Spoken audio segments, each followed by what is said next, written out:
په کندهار کې د فرنیچر تولیدات ډیر شوي دي. د کندهار د صنایعو خونې مسؤلین وایي د دغه تولیداتو کیفیت د بهرني توکو په وړاندې ډیر ښه دی. د محمد ویس په نوم د فرنیچر تولیداتو د یو کارخونې مسؤل وایي دوی تر 15 سلنه فرنیچر توکي خپله تولیدوي.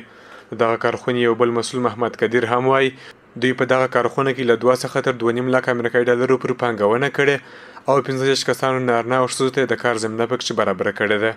تاسو ته خو نو معلومه هم ده چې پخوا د فرنیچر چې و ټوله خارجي و، اوس تقریبا 15% موږ خپل تولید لرو چې هغه څخه چپرکټ، المارۍ، سینګار میز، دفتري میزونه، دفتري المارۍ، دفتري چوکۍ، د مجلس دپاره میزونه او داسې نور ټوله شیان اوس موږ خپله جوړوو. زموږ سره 15 کسه پرسونل دی، زموږ 15 کسه نفر کارګر لرو.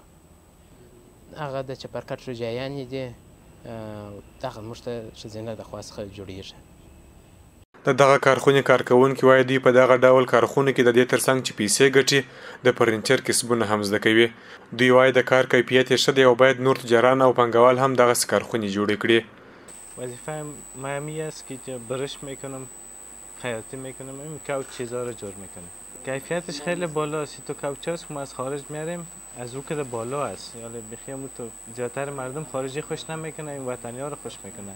از کیفیت، از تکه، از اسفنج، از کل چیز خیلی همون تو کیفیتش بالاست. تقریبا یو نیم کال کېږي چې د دې موږ په دغه کارخانه کې کار کوو. د کوچو کارخانه ده، نو دغه کوچونه موږ جوړوو. سکلیټ دی، دغه رقم کوچونه دي چې موږ یې جوړوو. بیا د لیبو زده کړي دي، بیا د کار مو انشاءالله د لیب پر مخه باندې وړي دي. په نورو برخو کې هم کار کوو، سکلیټ کې هم کار کوو، نو د کوچو کې په خیاطۍ کې په هر څه کې بس ورسره شامل یو. ګرده انشاءالله موږ خپله سره جوړوو. د کندهار د صنایعو خونې رئیس سید سرور اماني وایي د فرنیچر په برخه کې اوس په کندهار کې د چین او ترکیې په سطحه توکي جوړیږي او په وینا دغه صنعت ورځ تر بلې د ودې په حال کې دی. خوشبختانه په دا اوس کې زموږ ځوانو صنعتکارانو، زموږ تکړه صنعتکارانو دغه په حساب کسب هم په ښه معیار، په ښه طریقه باندې زده کړي دي. اوس دلته خدمات وړاندې کوي چې په دې کې زموږ ډېر مقدار پیسې به په دغه مفشن شانو باندې تللی چې دا د ژوند د اولیه ضرورتونو څخه هم نه دي.